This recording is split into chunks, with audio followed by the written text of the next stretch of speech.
Well, good morning, everyone. Welcome to March the 26th, Monday. Beautiful sunny day here in Montreal. We're expecting a little bit warmer weather this week. Looking forward to that. As we are in the Passion Week, and we remember everything that our Lord went through this week leading up to the cross.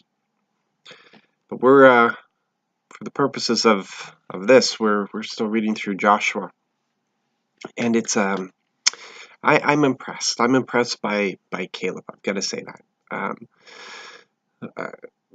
I've always been impressed by Caleb. He stood against 10 others who gave a bad report.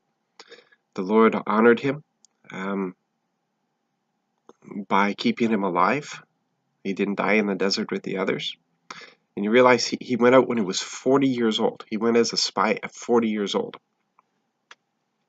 45 years later, he comes to Joshua to claim what God had promised him, that he would possess the land that his feet had walked on.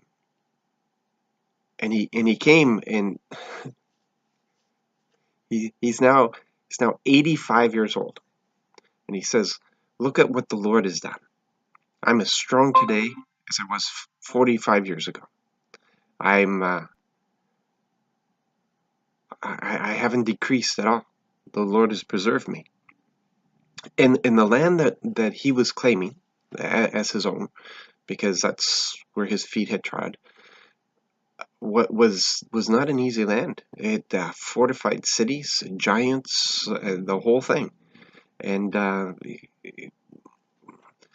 when he had the same character he had when he went in as a spy. He believed what God said.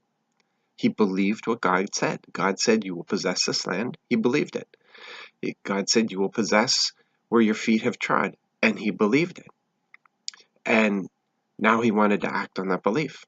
He was claiming what had been promised to him, and he went. If God had promised this to him, then it was his. And he went in with that attitude. He went in at 85 years old, and he defeated giants, and he conquered fortified cities, and he possessed the land that God had promised to him, because God made it so, made it possible. It's sad when you read this whole thing, and I mean, it sounds like a lot. You look at the land that was divided up. We read the cities today that Judah had possessed, and it sounds like a lot. But when you look at what God had promised them, the territory that they were to possess, and they never possessed it. They possessed a small part of it, but they didn't possess what they were told to possess. They never fulfilled what God had promised them and what they were to do. But Caleb wasn't of that sort. He said, "No, no, no. This has been promised to me. I'm taking this." He saw, he believed, and he acted on that. That's my prayer for us, that we will see what God has promised us. Again, not for the sake of us. The church is a bit different than what he was doing through Israel. It comes to the same end, that he wants to glorify himself through the church, so that the world will know him as his plan was for Israel.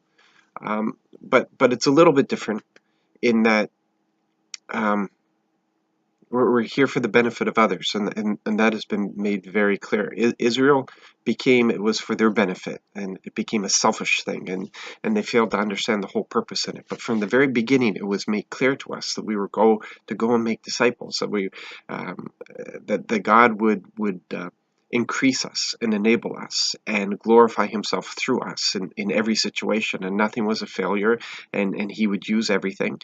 He has his perfect will, but even when we failed in the perfect will, he was still going to use it for our benefit, because we had to succeed. We have to succeed. We have to succeed for his glory. There's nothing that we put our hand to that we're supposed to fail at. Everything that we put our hand to is supposed to succeed for his glory. He's glorified in these things. So we need to have the attitude of Caleb, and we need to ask for eyes to see as Caleb saw, and a strong heart to believe as Caleb had. And it doesn't matter what our age is. If we've been promised it, if we've been called to it, then we are supposed to possess it. It's as simple as that. And this is what we need to move into. So I pray today that you'll be able to grab hold of this in some way, in some measure, and that Israel failed to live up to the capacity that God had given to them. And I pray that will not be said of us. I keep thinking of the investors who were given the talents to invest, and they had a certain capacity. According to what had been given to them, there was a certain capacity of what they should have returned. And I really pray that we're living up to that capacity, that we are investing what we have been given to invest, so the return will be what the Lord expects it to be. We're not here for ourselves. We're here to possess what He's given us to possess. We're here to invest what He's given us to invest.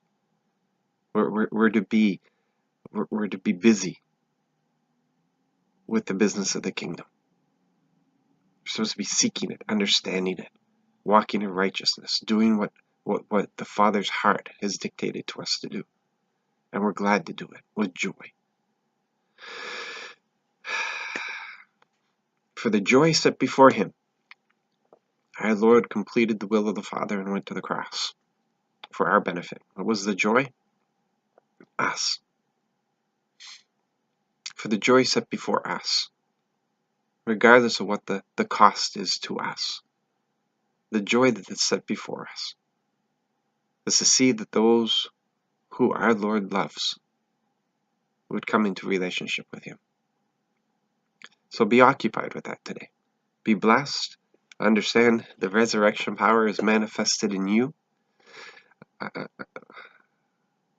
The resurrection is manifested in you. You represent the resurrection. Let the whole world see today that Jesus lives, that Jesus reigns. He's good. He's good all the time. So be blessed, be encouraged, and be used of God today.